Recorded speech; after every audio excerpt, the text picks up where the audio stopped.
Welcome to In Moderation, the show where we give you a moderate dose of info, sarcasm, and we already know we're not approved. Welcome back to In Moderation. And today's guest is someone extra special. We've got TV's Batman, Adam West. I was going to go with Adam Driver or Adam Savage. There's a bunch of Adams. You picked a There completely are a lot different of Adam. Adams. You know, I hear a lot Adam Conover. That's what I hear a lot. Oh, you know what? That's another good one. Adam ruins everything. Yes, I hear that all the time. Literally, probably. Well, you did just ruin Liam's Wi-Fi shortly before this. No, always with the struggles. I'm a big MythBusters fan, so I was probably thinking Adam Savage. That was one of my favorite shows. That's a good one.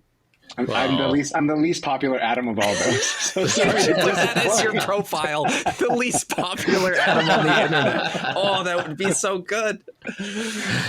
Oh, well, Adam, why don't you actually introduce yourself? Because unfortunately, no, you're not Batman. Are you? Not Batman. You're not Batman. So, as far as you know, Adam Wright. Adam Wright from Adam Wright Fitness. I do a lot of talking about diet culture and some weight loss stuff, fitness stuff, but mostly like mental changes and mindset changes, and trying to help people learn to love themselves, which is shockingly hard in this fitness industry. So, and he also has fabulous nails. Thank you. Nails, hair, I just kind of fabulous just in general. Yeah, we know, I think Rob and I know a little bit about diet culture and some of the ways it's changed things for better or most likely worse. So, I think on this podcast, because we talk a lot about the mechanisms by how you lose weight, but I would love to talk on this Fairy one. dust. Just, of course, fairy dust. But in this one, I would love to talk more just kind of about the mindset. Because I watch a lot of your videos, and I like that. And I'd love to talk with you just about, because, you take clients, right? You work with clients. Mm-hmm. Mm-hmm. And so, maybe you can talk a little bit about how you work with them and some of maybe the struggles they've had and how you help them, reach something that is sustainable for themselves. Because that's really what I think a lot of people are looking for. A lot of people have lost weight, but then, a couple weeks later after the juice cleanse ends, you gain all the way back. So yeah, absolutely. So I love to all the time. Anybody can lose weight. You can talk about, it's so successful doing keto 3 times. And it's like, if you have to do it again, it's not successful. So yeah, I really try and emphasize sustainability in all my coaching and videos. I think that is everybody trying to lose weight is looking for a magic pill and a quick fix, and nobody judges success based on how long you kept it off. They're just like, did it work? And well, I think the big thing here is everybody needs Liam's tincture.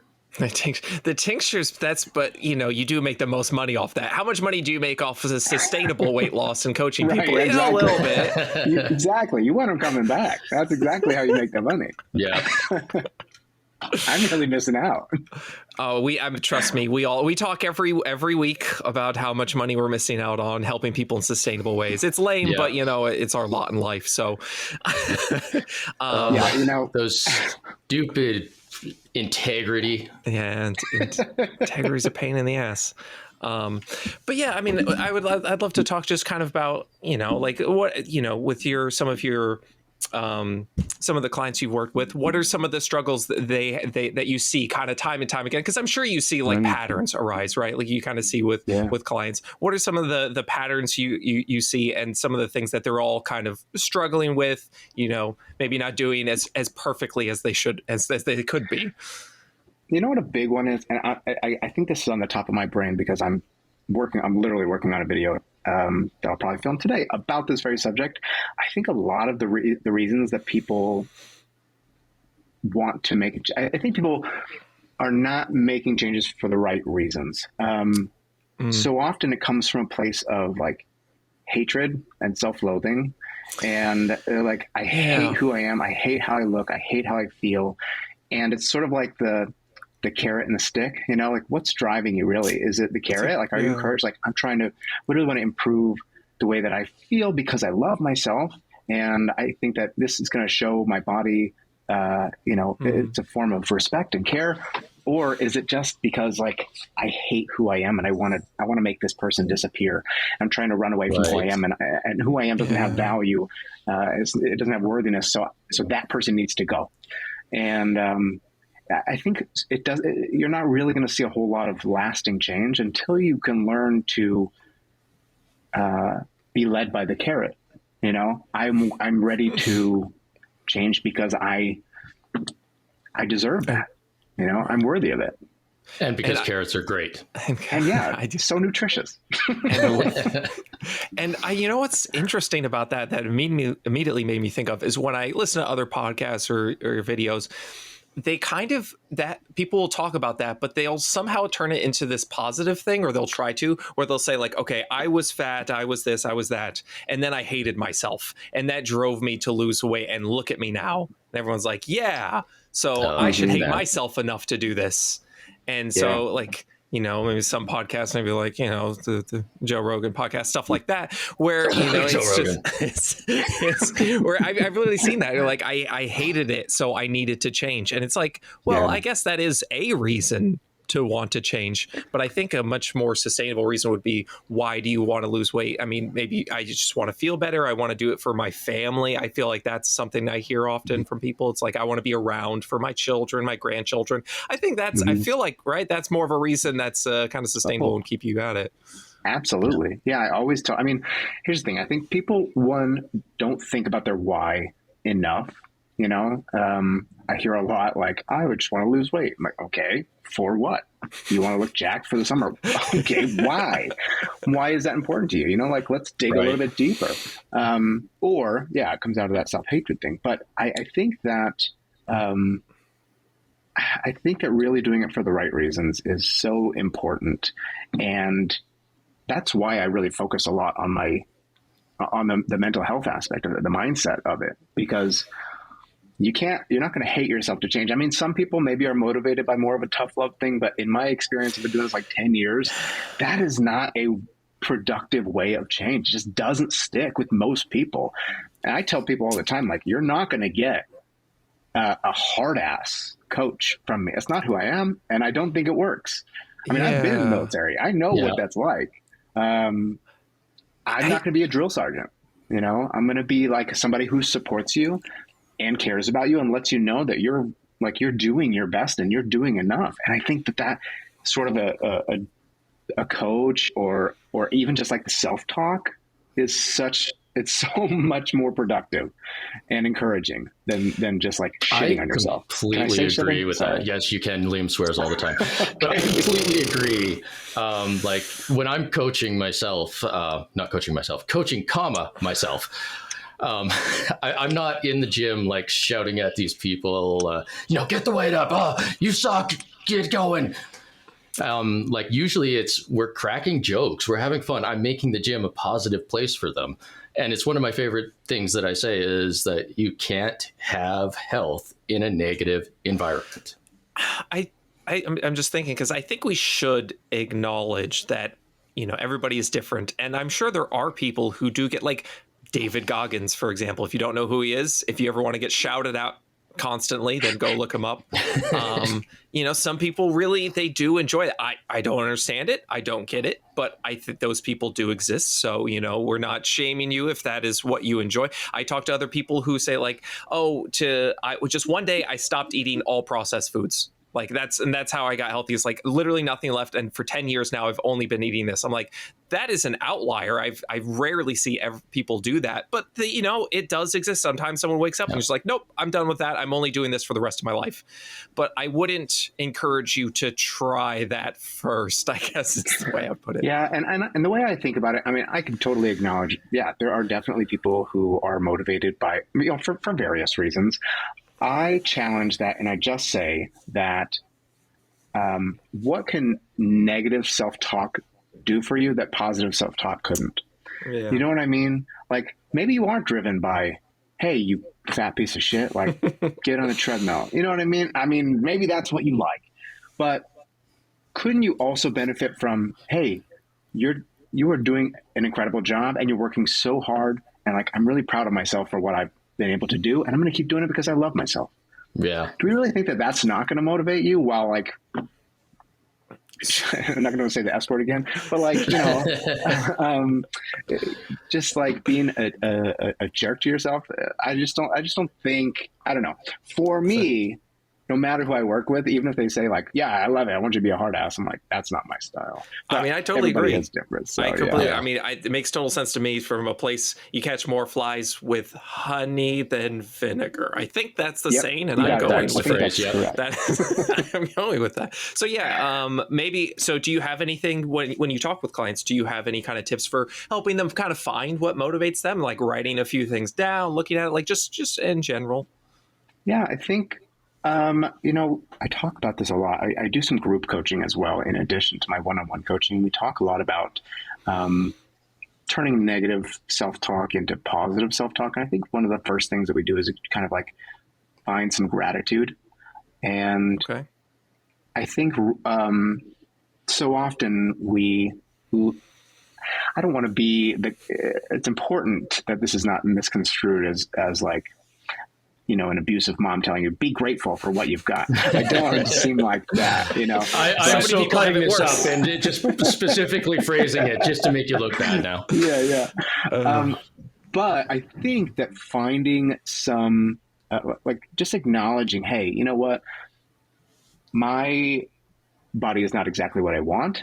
It's not where I'm not super, body positive maybe, but I can accept where I'm at and I can appreciate what my body does for me. I think oftentimes finding a neutral ground is a really good place to start, because I think so often we talked about earlier, like you could start from this place of negative, like self-hatred. And then the other side of the spectrum is body positivity, which is a fantastic thing, but not everybody can get there, especially right away. So especially expecting yourself to go from like, God, I hate my body to I've got the perfect vessel. It's not, it doesn't seem like that's a realistic thing for a lot of people. So just getting like from this negative point to hey, you know what? I'm doing okay. And my body does a lot for me. And it's very resilient, and it carries me to and from work every day, and it can pick up kids, and it's bored children. And, a lot of my clients are mothers. But I'm able to. It's bored children in the other way. Yeah. You're just putting the children to sleep. You're so boring. Now we're back to the negativity. You look very deep in thought right now. I like what you said a lot, because we've talked so many times. We're 37 episodes into this, and where it is. And so we talk a lot about how small steps are important, but we keep saying that in terms of, your diet and making small changes in your diet and exercise routine, but also in your mindset. Like that's super important. You're not, like you said, you're not going to go overnight and then just feel like, oh, this is amazing. Just small changes, you feel a little bit better. That's improvement. That's fantastic. Yeah. I mean, and it goes for anyone, whether you're trying to lose weight. I was like a teenager, and I was like the stick thin, like super scrawny. And you scroll on Instagram, you see these people are like absolutely fucking jacked, and you're like, oh man, I just want to get to that. And, I think for me, it was like slowly over time realizing like, okay, that is kind of Instagram is its own, we'll call it an art form just to be positive. We'll say it's its own kind of thing. It's not really reality, and kind of slowly over time I had to sort of figure that out. So I really like that. Just small changes in your mindset over time, and you will get there. Don't beat yourself up. One step at a time. I call it getting to zero. Because a lot of people, the way I kind of put it on a numerical scale, it's like 100% is, body positivity, and like, let's say negative 100 is self-hatred. Let's just get to 0%. Let's just get to a place where we just don't hate ourselves. That's going to do so amazing, right? It'd be amazing if you could just not hate yourself. It does a lot for your confidence. So you don't have to flip it on its head, but let's find a place of acceptance and understanding that you're doing your best. And you know what? Your body can still do a lot for you, and you should still be grateful for it and show respect to it, even if it's not exactly where you want to be. I think there's a middle ground there. I like that. I really do. That's really good. Anyway, yeah, now I'm just just thinking about it. So yeah, I mean, so let's say for our example, we get to somebody to kind of a neutral state. You know, where is there a specific direction you kind of take them from there to kind of move in towards that positive space? Is there any you got any tips for that? I mean, for me, I really try and help clients find a lot of non-scale victories. I have moved. Yes. I really moved away from weighing clients. I mean, I don't abandon it completely, but I don't weigh them often. I sort of try and move away from a bunch of numerical data. I know that sounds weird in the fitness space, right. But the way that I look at it, I don't abandon it completely. Like I said, there's still clients that I have track some calories. Sometimes there's still clients that I have, take measurements and weigh themselves maybe once a week or a month. But there's other clients where we don't do any of that. And instead, we just focus on looking at other like non-scale victories. How is your energy level? How is your strength? How is your, how is your mood? All of these things are really things that can drastically improve, and they don't need to be tied to a number, because more often than not, that number is just discouraging, and I'm like, guys, you're not going to be able to control that number every day, no matter how close you follow your program. So why are you giving yourself the chance to be disappointed by stepping on the scale? And it was a hot day yesterday, so your body was retaining some extra water, even though you did everything seemingly right. Now you're loathing because like you feel like you failed. Right. And so I'm like, let's get off the scale and just like, look, how are you feeling? That's so much more valuable. And I think it is kind of because diet culture has kind of taught us that your weight relates specifically to your health. And of course, I think we can all understand that having excess body fat can increase your risk for certain diseases. Everybody knows this, but also there are many other metrics. Stress is one thing that really just kills, your sleep. I work in sleep medicine. I tell people, if you can just like improve your sleep, that will do you don't even realize how much that will do for you, for your mental health and everything. Go ahead, even Rob. Somebody who's like two people who are at the same weight, their ratio of subcutaneous to visceral fat. If you're doing moderate intensity exercise, you can move where the fat storage is to a less, damaging place. You can actually eliminate, if you didn't know, you can eliminate visceral fat, which is the fat around your organs. You do moderate intensity cardio, it kind of shifts some of that away. And so there's so many other markers that you can go by. Yes, and neither of us, nobody is saying to abandon the scale. It can be, it's one tool. I think it's basically just what I want to say is it's not the only tool. I think that's where that's where the misconstrue, I don't know what that's the word. That is where people get obsessed with that fixation on the scale is where people fail, because they're looking at that as the sole indicator of success or failure, even on a day-to-day basis. And I tell people, if you are weighing yourself every day, and again, in the fitness industry, it's a very common thing to do, but if you're weighing yourself every day, you are giving yourself a chance every morning to be disappointed with your progress. And it's a great reminder every day that you're not where you should be. You know what I mean? Like, I don't think there's a place you should be, but you have a place in your head. Right. You have a goal. I want to be 150. Okay. So you're at 200 now. And every day you're not at 150 and you weigh yourself and you see a number higher than that, you have failed. Even if it's a reminder of what you have not accomplished. And so often what I hear from people whenever I do a video talking about how if you have one, I'm going to put air quotes here, bad day, or you overate, you did something that you wasn't in your plan, whatever it is, it doesn't fuck up everything. Like there's 365 days in a year. You've got many years to do this. So that means math, some numbers, big numbers. I don't know. You have a lot of time. So one day is nothing. And people are like, thank you so much. I needed to hear that today. Like I get that from so many people. And so, and that's the frustrating part. So you start off your day, you weigh yourself, you get discouraged, and then that leads into worse, and that leads into worse decisions. right? And it's so frustrating. So, I mean, I like the idea of just getting away from scale, especially if you're lifting weights, you're doing all these things, your scale's going to fluctuate. It's don't freak out over it. Just, it's normal for the scale to go all over the place. Yeah.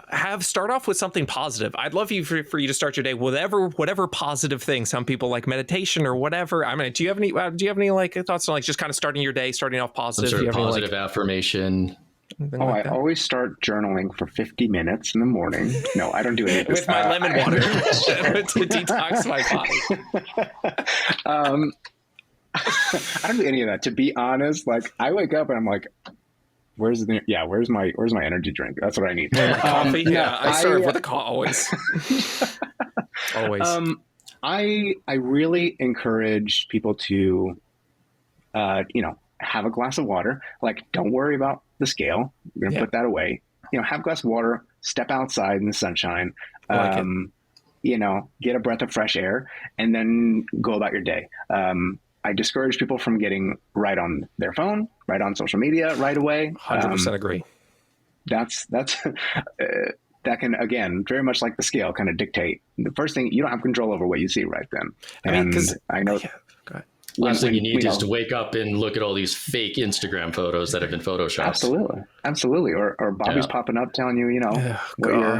Yeah. I know for me, being a huge animal person, and cats especially are like an emotional support animal for me. I wake up and the first thing is he climbs up onto my shoulders and he's licking my face and he's, hugging, cuddling me. And I just spend the morning doing some stuff with him for a bit. And it's warming and it feels good and it starts the day right.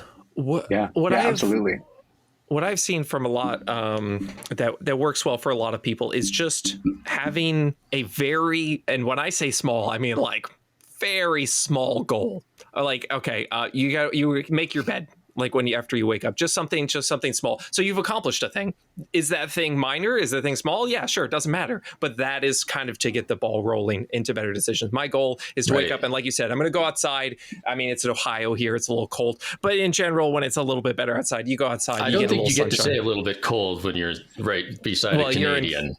Yeah, so you're at the place where you can put the boiling water outside and then immediately it freezes immediately or whatever. Yep. But yeah, just get outside, get some sun, just a small thing to accomplish to lead you into that, next step. And yeah, one of the worst things you can do is if you get on the scale and you see a bad number, then that's just going to lead you down a worse path. Yeah. I think like you said, like it really does set the tone for the day. It really determines like, okay, it's down. It's going to be a good day. Or, it's up. Great. Well, what am I even freaking doing this for? Why am I even doing this? This is dumb. Yeah, suddenly now I feel like I have to restrict calories for the entire day. Literally. Yeah. How do you guys, I'm going to ask you a question now. How do you guys feel about tracking calories and because I have changed a lot. Sorry to interrupt. I have changed a lot of my feelings, I think, since being on TikTok, strangely. The way that I've coached has evolved so much. And I see value in it sometimes. Yeah. But more often than not, it's harmful, in my opinion, for a lot of reasons. How do you guys feel about it? So I think when it comes to tracking calories, I haven't done it in years. I don't know. I think tracking calories for a week or two, something like that, is a good idea. Just that really just gives you a basis of like how many calories are in food. I've seen many videos. People are like, "Hey, how many calories do you think are in this pizza?" And they're like 500. Well, actually, there's like 2,500. Like there's a lot more than you realize. So and we're creatures of habit, right? We tend to eat the same foods like every day. So if you track for a couple weeks, you see like you kind of know generally how many calories are in a food. So I think it's good for that. After that, even if it's not damaging, it's so exhausting. Like it's tedious. Oh my God. You go to a restaurant and you're like, oh, what's that? And their calories can be off by 30%. And then I got people asking me like, oh, but if it's not right, like how much is it off by? And how do I track this? And is this type of fiber only has this calories and that has that? And it's just like, that's exhausting. It's so tiring. Even if it's not taxing on your mental health, for a lot of people, it is exhausting. So I think for some people, they tell me they love it and they do it all the time. And I think those are kind of the people that just eat literally the same things every day. Like, I feel like those are the type that just have same breakfast, lunch, or dinner and snacks every day. Paste. Copy paste, and the weekends are different. Like, if Monday through Friday is the same, and then for Saturday and Sunday are the same. They're a little bit different, and then I track all that. But for most people, I say it's not worth it to constantly do it. It's not worth it because it's just it's too tedious. It's too monotonous. It is months and months and years. Oh. Yeah, similar to Liam, I tell people, it's worth doing for a week or two just to understand generally how much you're eating, to try and get a visual representation of what calories look like so that you kind of know what you're looking at when you're eating. Yep. But like for a lot of people, if you try to do it over a long time, it will become an eating disorder. It can. It definitely can. Yeah. And it is funny because you'll find some things you're like, wow, I never realized like this had so many calories, that had so many calories. I remember I weighed out like carrots. I'm like, there's like 0 calorie in carrots. Like it's like a giant plate. It's like 100 calories. It's crazy. Well, we did start off the episode saying carrots are great. That's why I'm thinking about carrots. I got carrots on the brain. But and then other foods, your classic foods like your peanut butters, your avocados, your things high in fat. You're like, okay, so that's a few more calories. I just have to be aware of that. No, I'm not giving that up. That's another thing with counting calories that'll throw people off and really mess with them is the fact that we don't absorb 100% of the food we eat. That's true. But then you get down the rabbit hole of like, how many calories from this and that. And, like, oh, I see corn in my poop. That definitely means I didn't absorb the calories. How many calories are actually in it? It's like, that's exhausting. Yeah. Then awareness becomes obsession. And that's when it gets very disordered. Yeah. And then people are weighing condiments, we got to weigh this mustard. It's like, we don't have to go that far. 5 calories, 15, 20, 25. Oh, I hit 30. Damn it. That's too much. I have heard on more than one occasion from influencers that you need to be like tracking your cooking spray. And they're like, when you hold it, it's not 0 calories. It's actually 10 calories. When you spray for 3 seconds. Like, what are we doing here? What are we doing? And why are we teaching people this? Like, I get being aware. Yes, of course. Like, when you add oil, you add things like there's going to be some extra calories. But like, do we really need to be tracking cooking spray and like timing this and figure out why are we doing this? I think it's better to focus on just changes in general. Just say like, oh, instead of using olive oil drizzling in the pan, you can use the spray. Like count it. Fuck that. Like I'm not going to be counting seconds. That's insane. But then, instead of this item, have something similar to it. Instead of a regular Coke, oh, you have a Diet Coke. Like, something that's similar and just changes. Because I've been going over a lot of those. For this croissant, you could have 8,000 strawberries. And like, and I think it is good in a way to see like, oh, this doesn't have many calories in it. This does. Like that is helpful. But like no one is like, oh, I want a croissant. Instead, I'll have all these raspberries instead. That's just so I think, it's just having a change that's it's similar to the thing that you wanted. Those things can add up over time. But it's the cooking spray thing. It's pretty. Well, talking about the cooking spray thing, like that's another thing with counting calories is when I tell people, it's worth doing for a week. I also emphasize that, this is a rough thing. Like you don't need to sit there counting the seconds that you're spraying this cooking spray. It's just roughly, you're just trying to get an idea here. Even if you're exact, you're not. Like the thing is like, because there are so many factors at play. Yeah. Even if you weigh everything perfectly, track everything correct, it's going to be wrong. And I think that's where people get frustrated, right? Because they say I tracked calories and I didn't lose weight. And I'm like, yes, because tracking is imperfect, like you said. Yeah. So it's the only way to know exactly how many calories in that food would be to burn it, and then you can't eat it. Right. Burn it, and then you have to burn your poop afterwards and see how many calories you actually absorbed from it. Listen, I think you just came up with a new diet, Liam. Buy my poop burner. The poop burner 3000. It looks like a toilet. You poop right onto it. You see how many calories you absorb from food. Bobby's gonna start selling that next week. He's gonna listen to this episode.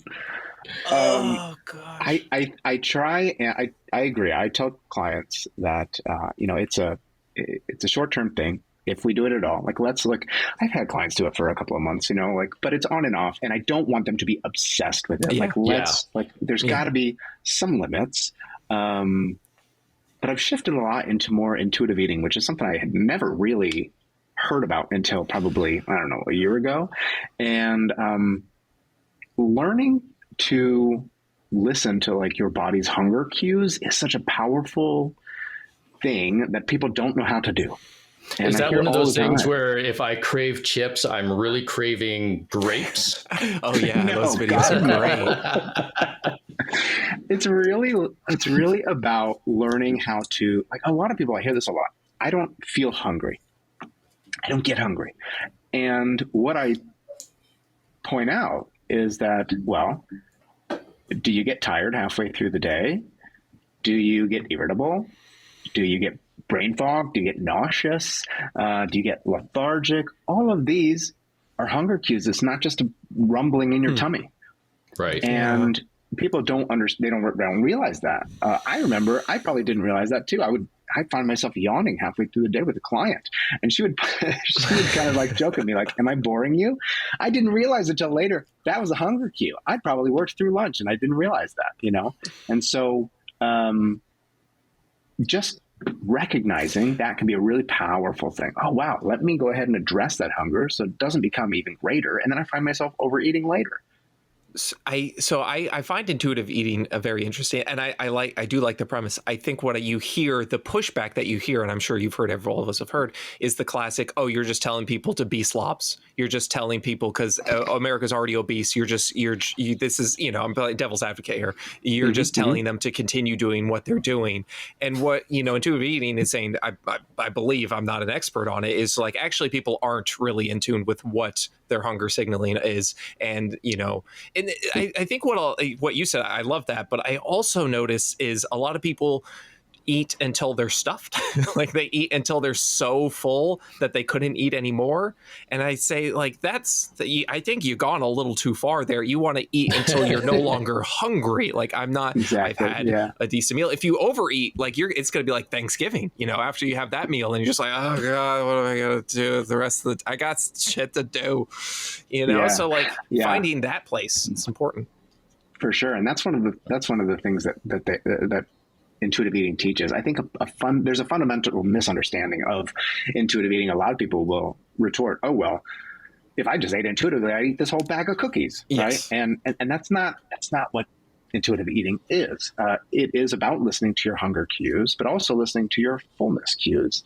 And there's a really great thing that I've learned called a hunger scale that I teach my clients. And it goes from 0 to 10. And it teaches you that you should be eating probably when you're about a 3 or a 4, avoiding an overly hungry 0, 1, and 2. Yeah, I'm going to eat anything in front of me, please. I'll eat a horse. Yes, exactly. Avoiding that grass. Eating at a 3 or a 4, and then stopping when you're a 6 or a 7. Not when you're at a 10. Now you're in a 8, 9, or 10, which is overly full. So it's kind of finding that little safe area to start eating and when to stop. It helps prevent overeating. And actually, you know, you talk about, well, you know, I would just eat a bag of cookies. There is a lot of freedom in intuitive eating, but what it also teaches you is, like, yes, you could have a whole bag of cookies if you wanted to, but if you're learning how to listen to your hunger and fullness cues, you're not going to want to eat the whole bag of cookies. You might have a few, but you know, you don't want, you know what I mean? That's the whole point of it, is learning not to eat when you're distracted, not to, not to let yourself get too hungry, not to demonize foods and put them off limits and make them even more tempting. Unless they're bananas. All of these things. What's with bananas? Did I miss an episode? He's a banana hater. Okay, Adam, you help back me up here, please. Bananas are great. They're a great little snack on the go. Damn banana hater. You don't like bananas, Rob? No. Oh, bananas are terrible. They're off limits. They're just curved. Do you carrots. see what I work with here on this podcast? It's like a prison. It's like a goddamn prison. On the Patreon, when I was announcing the giveaway, for everybody who hasn't heard yet, we're having a giveaway for our 25th episode, and all you have to do is join our podcast for free. Patreon. Yeah. You join Thanks our to podcast. Jocko Fuel. Patreon, yeah. Join our podcast. You just have to Join call our the podcast for and free. Yeah. Join our Patreon for free. And thanks to Jocko Fuel for that. But I told people out there, if you guys go to Jocko Fuel and you buy a banana smoothie, protein smoothie thing, you are dead to me. Let's get Rob a shirt that says bananas are bullshit. Bananas are bullshit, and he just goes around the grocery store. Okay, well, Just now you've ruined it. store. This is worse. So while he does that nonsense, I'd like to go back.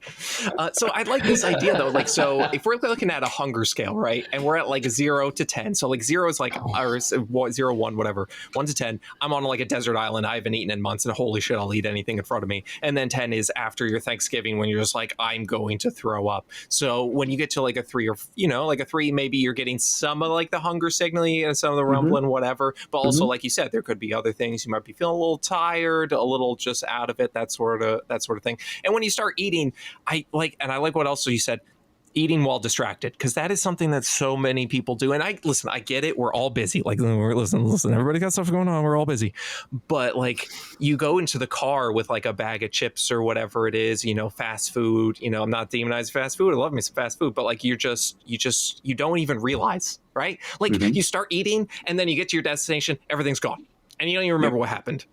Right. And then now you're at a 9. You're already so full. Yeah. Yeah. So and you didn't taste it. Wasn't satisfying. You didn't taste it.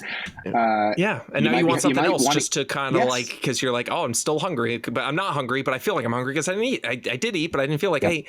And it's to take the time, because it takes usually like 15 minutes or so for the food to really the signaling to go through, and you're like, I ate food. So if you just kind of scarf it down, it will take a little while. So eat slowly. We talked about this. What was it, last week? Last week with Gabs, Gabs, we were talking about how like chew your food. Like that seems like a small thing, but like chew your food. Like your mom told you, chew it 20 times. Yeah. Slowly. Don't be just scarfing it down.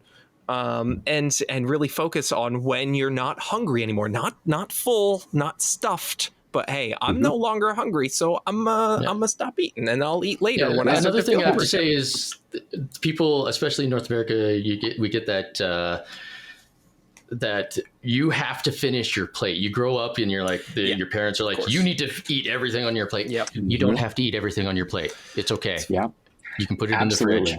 That's a huge one. That's a huge one. That is probably the biggest challenge that I deal with clients, is teaching them how to like show some gratitude. Thank you for filling me up. And now I can put you away, or I can throw you away. There's an analogy I made to my group call the other day. You guys know who Marie Kondo is? Yes. She's so she's an organizational guru, and she'll teach people. Does it bring you joy? Yeah. So she's like, sparking joy, right? Like if it sparks joy, great, keep it. If not, throw it away. But she teaches people that when you throw something away, or you give it away or whatever, to thank it. Hey, thank you, blanket, for keeping me warm. You've done your job, and now we can kind of give it away. Thank you, food. You have nourished me. Now here you are. Here's the dog food. I know it sounds silly. Rob, but I like it. If you kind of did that, because a lot of people feel bad, or they feel like they're wasting it. I'm like, you're not wasting it. Mm-hmm. It did its job. It's done what it was supposed to nourish you, and it was supposed to kind of satisfy you. If it's done that, you don't need to finish it anymore, and you can put it away. It's okay. And a lot of people don't give themselves permission to do that. I joked about giving it to the dog, but that's something we actually do. Is if we have some leftovers that maybe we can't eat, or maybe we just didn't like them, whatever, we'll give them to the dog. As long as the dogs, they're good for the dog. We make sure that the food is okay for dogs. I'm done with my plate of chocolate, and here you go. It was a weird plate. I was hungry, and I think, it's interesting because.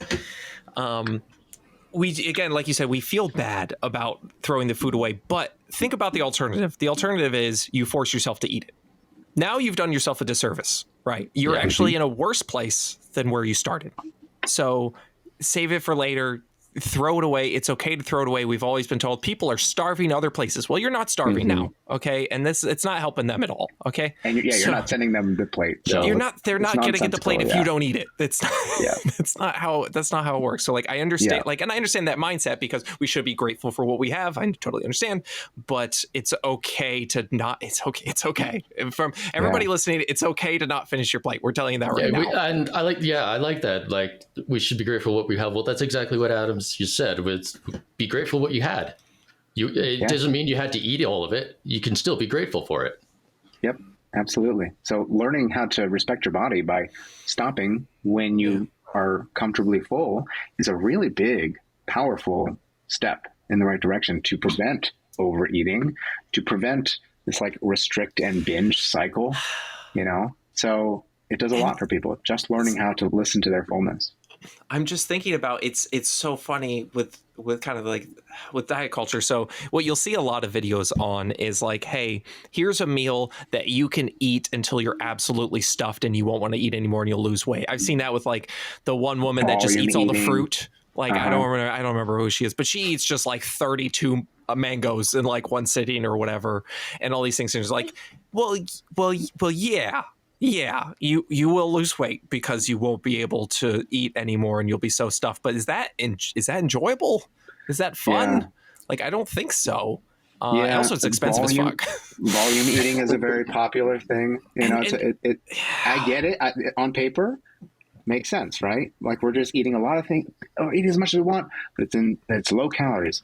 The problem with that, if you take that too far, is it kind of you're essentially permitting yourself to binge.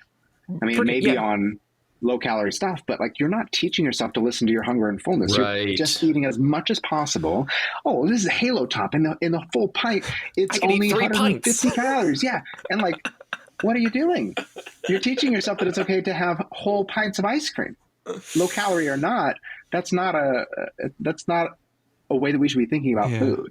Right. So I think that's why I really try and teach clients how to moderate their portions, listen to what their body is telling them, because so often, we're just taught to eat as much as possible, low calories, high volume, high protein, yeah. And there is a place for that. And that's and this is the balance where this is just fucking tough, because there's a place for that. Like, you can have a plate and you have like, I do it all the time. Like, I want a couple Oreos, like with the peanut butter pie ones, by the way, which, please get there. Also, I got black and white cookie recently. Also, are those better? I don't know. I'll discuss this later. Isn't that just regular Oreo? No. See. Okay. So they take it's the vanilla on the outside, the cookie, and then the inside is both black and white. It's split down the middle. There's something about black and white cookies I love. It's like both worlds coming. It doesn't matter. The point is, Oreos are great. This is the whole point of the podcast. Forget everything else we said. Oreos are great. That's what you should take home. Title of the podcast: Oreos great. Done. Don't be your worst, and Oreos are great. Goodbye. 45 seconds. Shortest podcast. But I put a couple Oreos on the plate, like 2 or 3, and then I like other things. I like carrots. I like berries. I like whatever. I like kimchi. I like all these things. So adding volume can be helpful. But like you said, it can just get to this point where people are like, I dare you to gain weight eating this. And then people will take that as like a literal dare. And then, you're eating exactly like, I don't know, drinking 5 protein shakes in one sitting. It's like, that's a lot. I like what you're doing there, Liam, in the sense that, listen, I'm going to grab what I want, in the sense like, I'm going to grab these 2 black and white Oreos, whatever. Yes, this is so good. You got to find with all the other Oreos if you didn't know. Listen, Oreos are that's my jam. So I'm going to find them. But you grab what you want, and then you add what you need.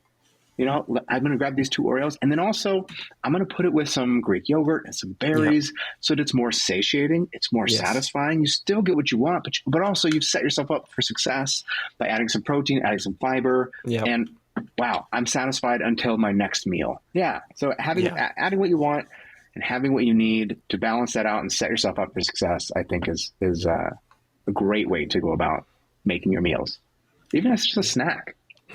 Yeah, so often I see like this tastes just like Domino's. First thing you're going to do is get out your tortilla wrap. And I'm like, I'm already I already know this isn't going to taste like this is going to taste like Domino's. I'm already got Oreos on the brain. It's not going to taste like Oreos either, but it's definitely not going to taste like Domino's. Instead, have half a slice of Domino's, put it with the salad, and oh, that's one of my favorites. It's so good. Some Bullhouse Farms. I keep getting people reporting my videos because I'm sponsored by it. Neither is this podcast, by the way, but it's a really good dressing. Okay, I like it. I have, speaking of dressing, one of the things that I have recently, a change that I've made in my own diet is actually allowing myself to have some good dressing and not trying to go in these goddamn Walden Farms, the skinny calorie stuff. The skinny girl dressing. Oh my God. How did I ever, it's diet culture, man. I don't know how, I don't know what happened to me. I would use I really was convinced that they were so good. And then I'm like, what was I doing? And then you eat it and you're hungry like 30 minutes later because you got no fat. You're not absorbing the nutrients, the fat soluble vitamins because there was no fat in the salad. And you're just sad. Like everything about it is sad. Ooh, wow. Liquid, like watery ranch. So good.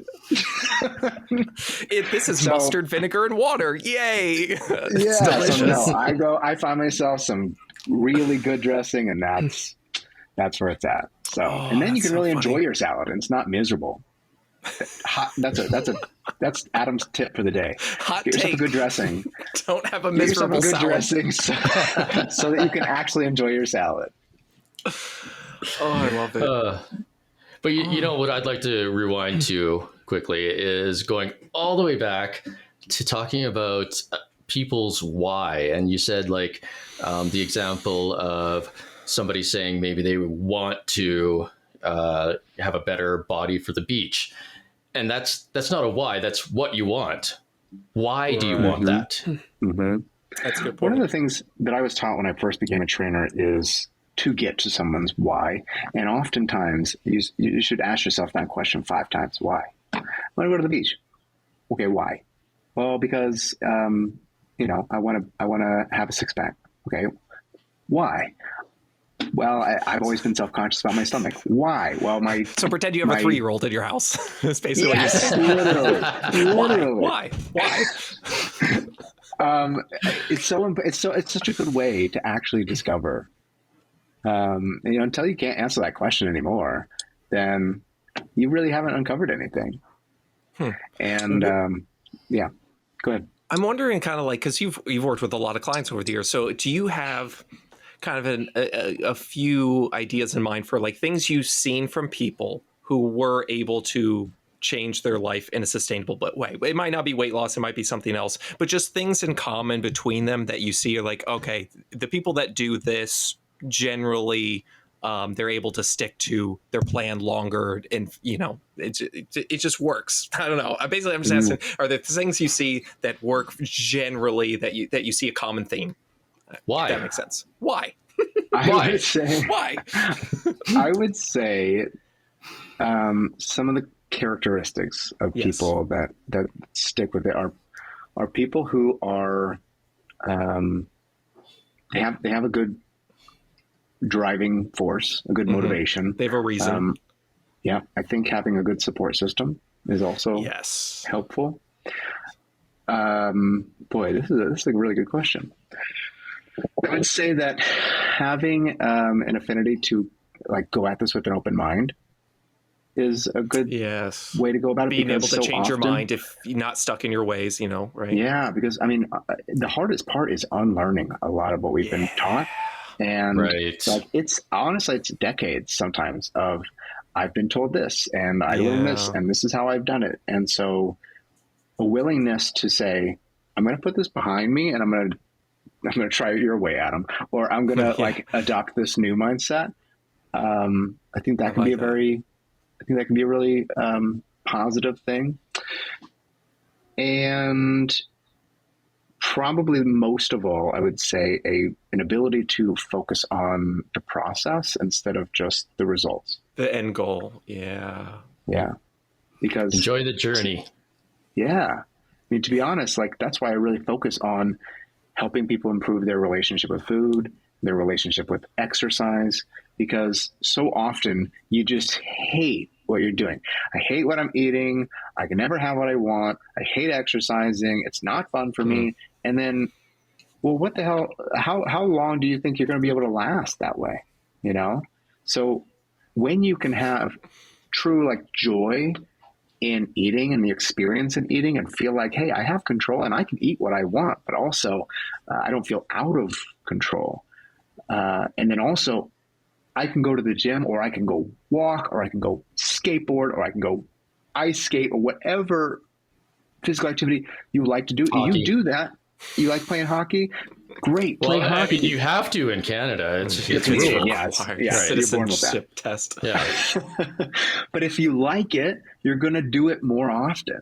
You know, go play. I recently got one of these VR headsets. Yes, let's go. Oh my Wait, God. did you get the Quest 3? Did you get the Quest 3? Did you get the Quest 3? Yes. I got the Quest 3. I'm going to hit you up. Okay. I hate you guys so much right now. I've been playing Beat Saber. That is so much fun. It's so much fun. It's so fun. Listen, I'm not to toot my own horn, but I can be on most songs on Expert Plus. I love it's so much fun. I'm sweating. Like literally there's days. Yes. I'm not joking. Like, listen, guys, I'm not joking right now. Listen, I'm literally in my underwear with a fan pointed directly at me, and I'm still sweating my ass off. Like, it's crazy. And also, like, you're kind of stressed in the game also, because like it is stressful, so that you're sweating for that. Like, it's just if you have obviously it costs money, all these things, but if you have the opportunity to, This is what happens when you actually make TikTok money. Yeah, listen, listen, be an American. I don't know what you want. Come to the land of the free, home of the TikTok. I don't know what you want. But yeah, go ahead with the VR. It's awesome. But yeah. Yeah, and just finding anything. Anyway, that was the reason I brought that up was, yeah, like Liam said, like it's so much fun. And finding joy in movement, there was a time, I mean, to be honest, like even now, like there comes a limit where I'm like, I'm over the gym. I don't want to go all the time. Right. You know, like it's not everyone's favorite thing. And sometimes you get bored of it.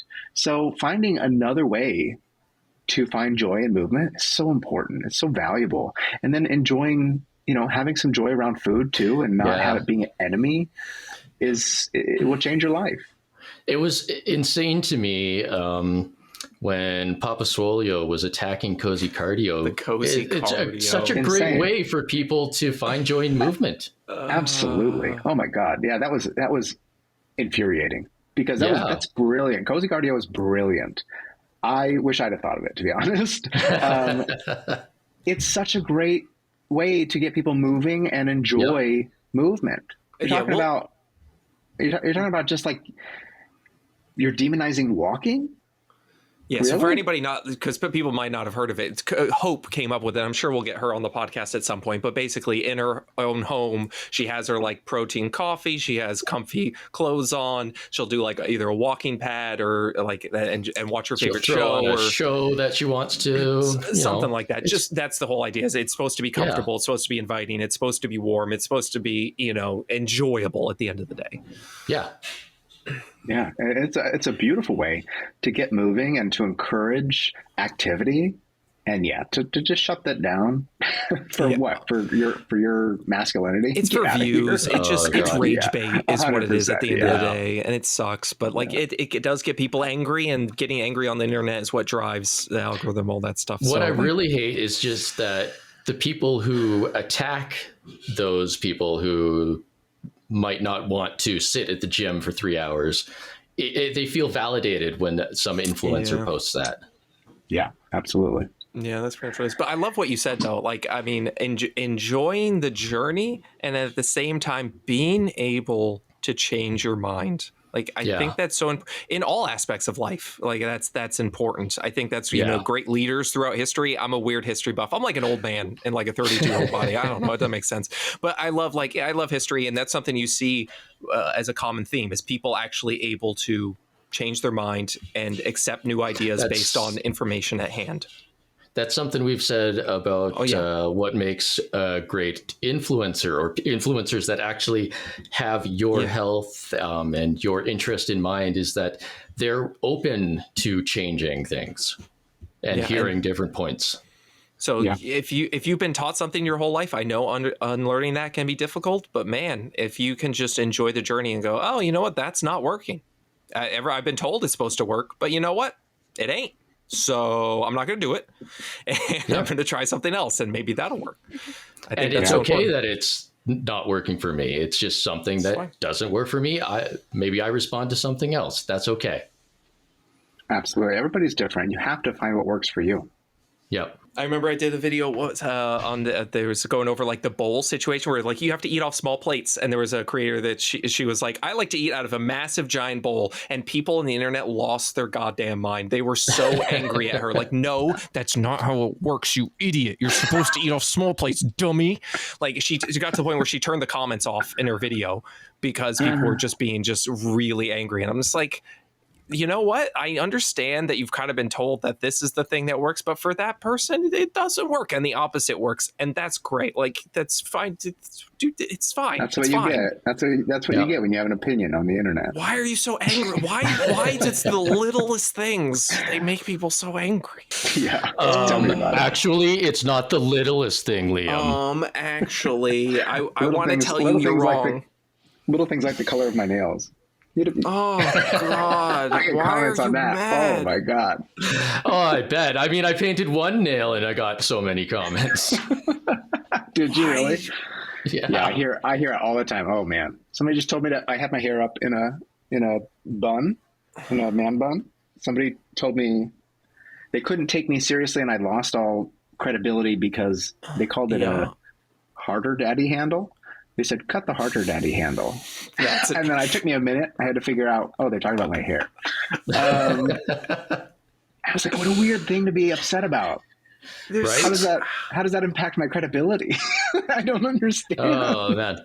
Liam can't get over what that's called. I can't, like, it's just like there's so many things. I've with Morticia, I've done collabs with Morticia, who is a brilliant, and she's a microbiologist, but because she has makeup on and then she has body modifications, people are like, immediately I won't listen to her. I'm like, okay, right, but the shirtless guy yelling about broccoli, like, that's cool. Like, I don't understand. He's buff, Liam. He's got the physique, so that's all that matters. I literally be like, hey, this doctor says this. There was a cardiologist, like, but look at them, look at both of them. Or I bring up Eddie Abu and they're like, compare your muscle, and I'm like, to the steroid abuser, guy who's fully admitted that he has kidney and liver damage. Like, what are you? And they will say this non-ironically too. They absolutely mean it. The world is an interesting place. That is what I've learned from doing social media. It's an interesting place. That's what we signed up for, I guess, huh? Unfortunately, as soon as you get online, they will judge you for your just looks. It's just immediate. God. And we're saying this as like white men too. Like, imagine, like, we already set it up as like we already have like we're best the privileged of the privilege. Right, we're like the privileged of the privilege, and yet we still get shit. Can you imagine being just like a black female or a female minority, trying to give her information? I feel terrible. I That's a had really good point. Video about trans rights scheduled to post as we started this podcast. I'm not looking forward to opening TikTok right now. It is going to be just full of people angry at me for, trying to make the world better for everyone. How dare I? This is what I have learned. I think that I don't know how. I think I started just a bit before you guys on TikTok, and what I have learned is that it is never wrong to stand up for what's right. You can, if you speak on something and you use your platform for something that is good, is right, then fuck everybody else. I do not care at all. I will speak about. I've talked about my opinions on Roe v. Wade. I've talked about my opinions on the Israel Gaza. I've talked about my opinions on all sorts of things that I feel are important, and people can have different opinions, but honestly, this is my page, and if I feel like it's right, then it's right, and I don't feel bad about having those opinions. Nor should you. This kind of took a turn, didn't it? Yeah. So basically, fuck them. We're gonna end with don't be your worst. Oreos are great, and fuck them. Those are the three things. Also, don't be racist. Yes, or transphobic. Don't.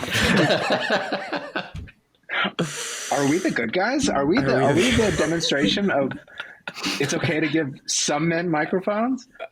Let's hope so. We're gonna go with that.